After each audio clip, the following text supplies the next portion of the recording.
Hey there, subscribe to my channel, and also press this bell icon so you never miss any new updates, cause whenever we upload new video you will get a notification on your phone. Part 1. Jack is on his way to Margaret's house party. He is phoning her for directions. First, you'll have some time to look at questions 1 to 5.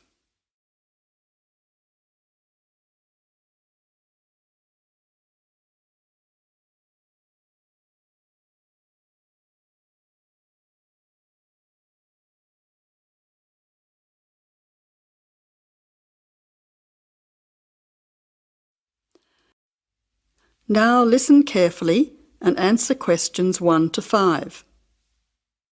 Jack has got lost on his way to Margaret's party. He is phoning her for directions.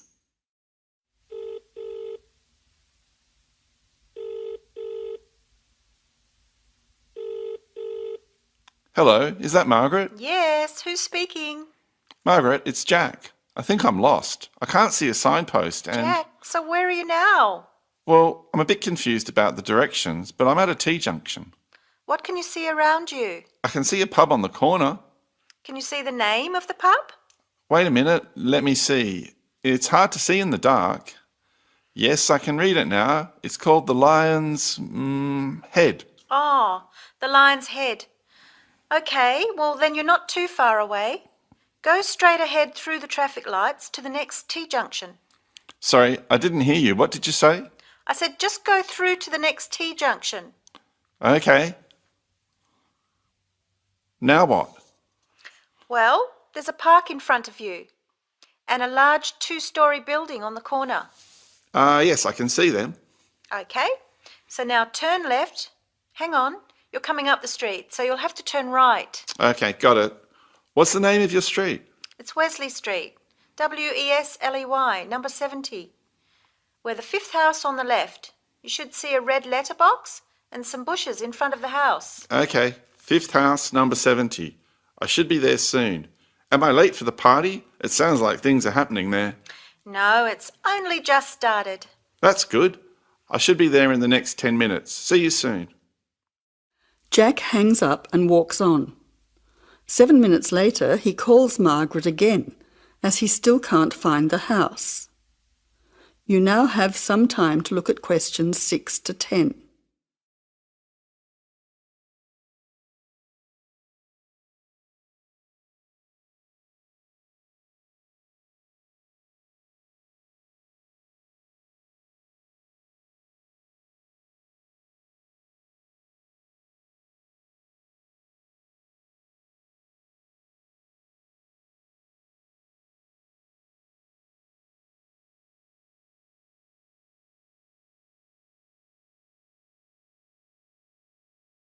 As you listen, answer questions 6 to 10.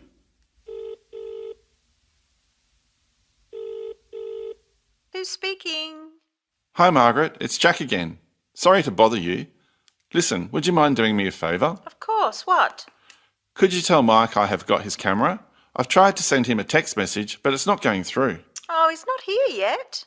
Oh dear, he said he'd be there early. He might be lost too. Okay, I'll call him. What's his number? 0482 563379. Oh, so that's 0485.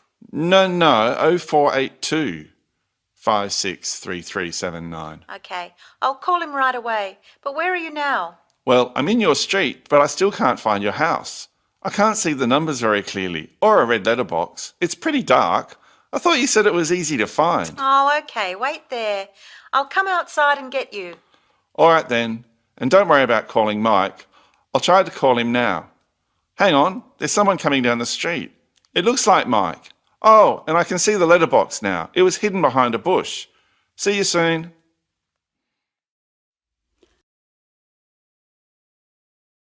That is the end of part 1. You now have half a minute to check your answers.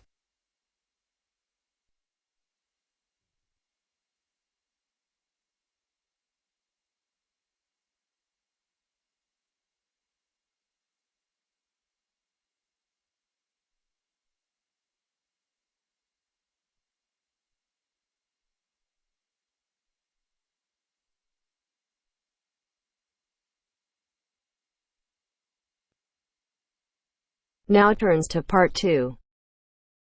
Part 2. You will hear a tour guide talking to her tour group. First, you will have time to look at questions 11 to 15.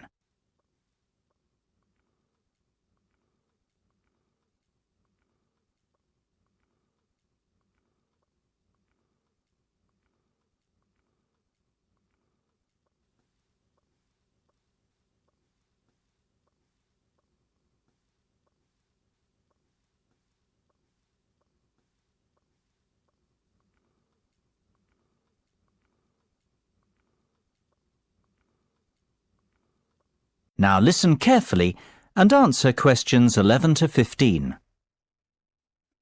Well, we certainly have a busy day ahead of us, so let's get started, shall we?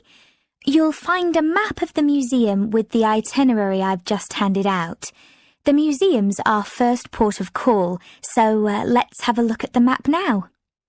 The door on the right of the entrance hall leads into the gift shop and ticket centre. Once we pick up our entrance tickets, I'd ask everyone to deposit their bags and coats in the cloakroom, which is located towards the back of the gift shop and ticket centre. If you want to pick up an information leaflet, you can approach the information desk situated along the right-hand side. Now, once you come back into the entrance hall, the door on the opposite side to the gift shop leads into the art gallery. There is a special exhibition on there at the moment which is not to be missed. If you continue on up the entrance hallway, that leads into the main exhibition centre. At the back left-hand side, there are some toilets. Beside the toilets, you'll find the 3D theatre. I strongly recommend that you make time for the 30-minute presentation in the theatre. It is well worth a viewing. Running along the right-hand side of the main exhibition centre is the Modern Art Studio. Here, not only can you view some of the most famous works of the 20th century, but you can also sit in on a workshop run by a local artist. So, that's the Art Museum. Before you hear the rest of the discussion, you have some time to look at questions 16 to 20.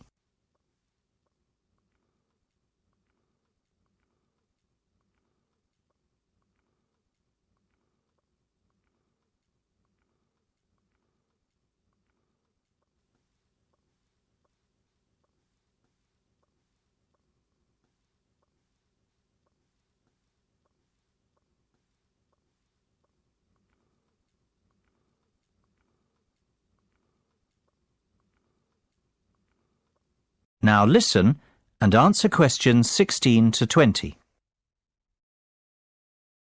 Next on the itinerary is the aquarium. Depending on how long we spend at the museum, we might have to give this one a miss. It's not what I'd call a highlight of the day, but it would be a shame if we didn't get to see it, as it's en route to the Solheim Country Club, where we're booked in for lunch at 1 o'clock. Originally, we had planned to stop off at the Milltown Winery afterwards, but we've had to scrap that plan. Otherwise, we'd never get to the zoological gardens before closing time. We have pre-booked the gardens and must be there by 2:30, so no dilly-dallying please after lunch. Straight back onto the bus. The gardens close at 3:30, so we've an hour there, which should give us ample time to look around. Time allowing, we'll stop off at the famous Stout Brewery after that, if traffic isn't too heavy, and we're in Lincoln before 5. If not, we'll head straight for the National Concert Hall, where you're in for a real treat of an evening, with a performance from the world-renowned cellist, Andrei Borovsky.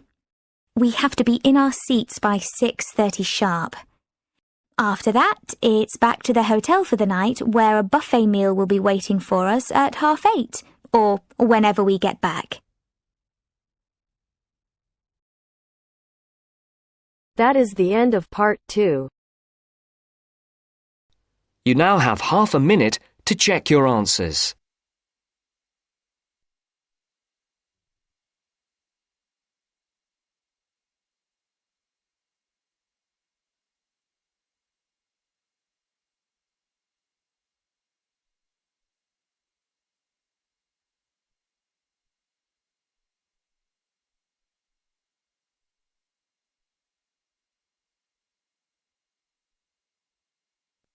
Now turns to part 3.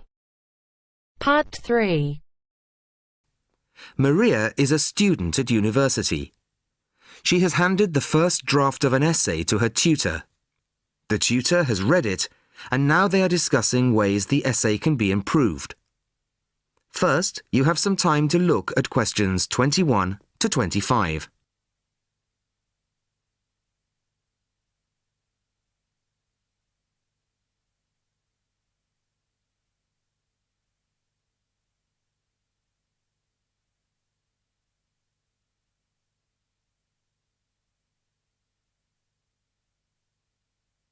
Listen carefully to the first part of the conversation and answer questions 21 to 25. Well, Maria, I have to say I was quite impressed by your essay. It's a big improvement on the last one. Really? I'm glad. I put a lot more work into this one. I really spent ages on it. And it shows. You've addressed most of the problems I pointed out last time. In particular, the style and language are much more appropriate for an academic essay. So that aspect is okay? Absolutely. If you carry on like this, you shouldn't have any significant problems in that department. That's a relief. I've been quite worried about that, although I've been reading a lot of other essays to try to get the right style. Well, I'd say you've been successful. There are just one or two minor things you could look at. Your punctuation's quite basic. It's really just full stops and commas. And parentheses. Brackets? Yes, brackets if you prefer. In academic writing, these are best used only occasionally, if at all. You use them rather too often. Okay, I see. And I'm sorry to mention it, but your spelling. I know. But I'm working on a foreign computer. The spell checker doesn't work for English. Are you sure? Have you tried changing the setting to English? No, I haven't. Well, I should see if that's possible. I haven't marked you down this time, but, well, some of my colleagues are a bit old-fashioned about spelling. I'd try to get that sorted out if I were you. Okay, I understand. I'll try to change the setting. Before you hear the rest of the conversation, you have some time to look at questions 26 to 30.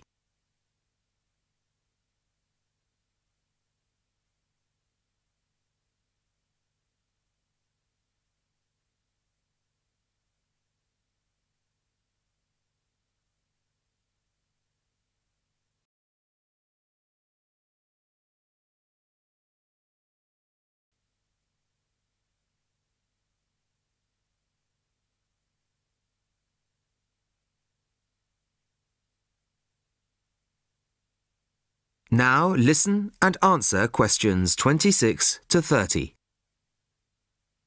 The only major problem I have with the content of your essay is the introduction.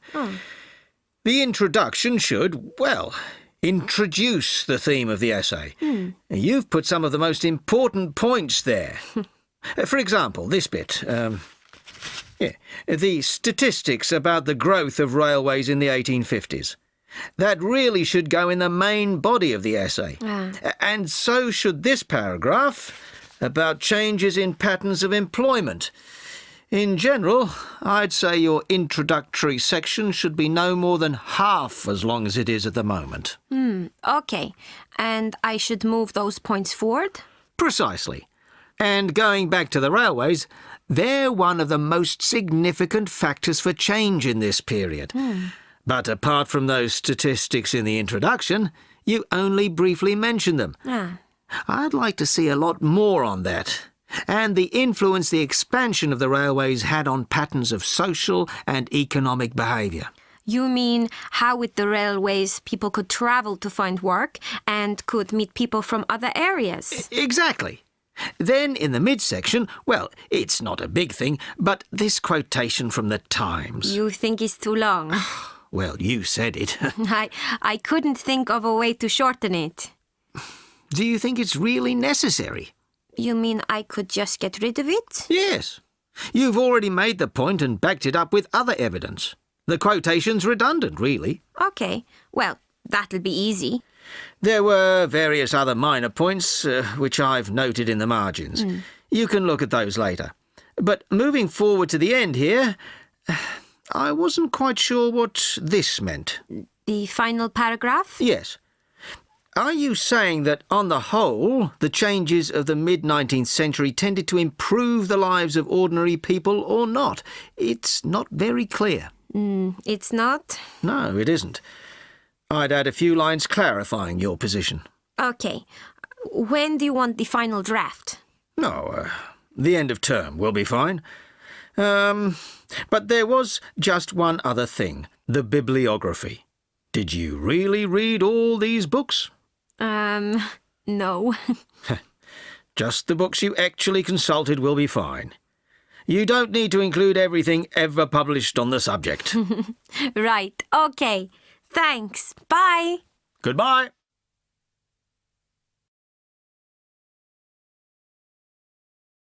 That is the end of part 3. You now have half a minute to check your answers.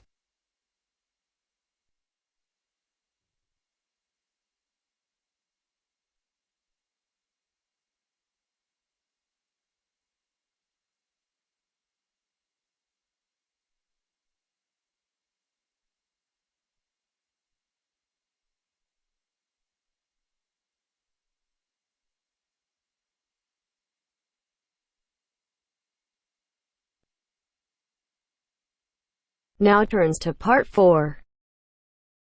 Part 4.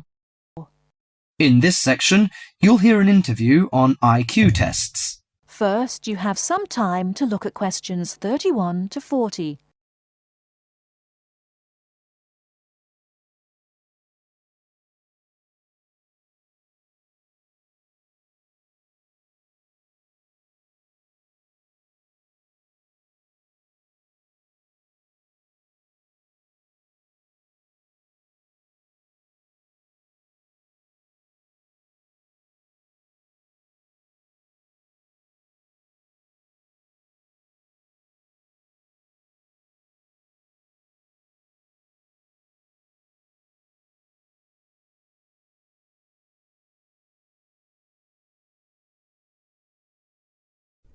Now listen carefully and answer questions 31 to 40.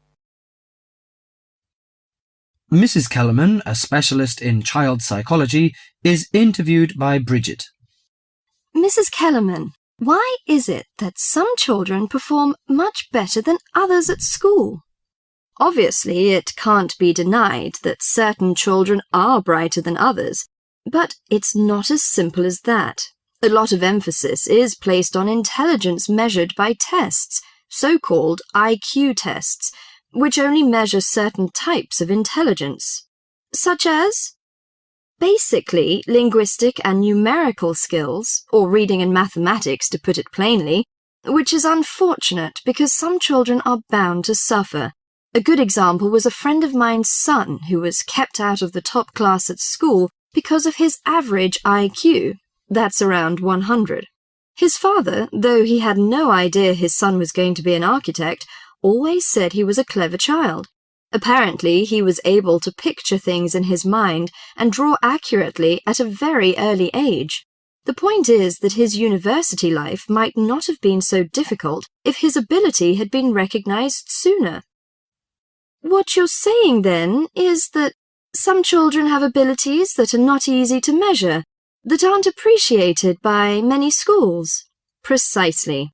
And if these schools are not spotted sufficiently early, they cannot be developed. That's why, in my view, there are so many unhappy adults in the world. They are not doing the things they are best at. What are those other kinds of intelligence? How can we recognize them in our children? Well, take musical talent. Many children never get the chance to learn to play an instrument, but while they might not become great artists or composers, they may get a lot of pleasure and satisfaction. Musically gifted children are fascinated by all kinds of sounds, car horns, animal noises, and so on, and they can easily recognize tunes and sing them in key.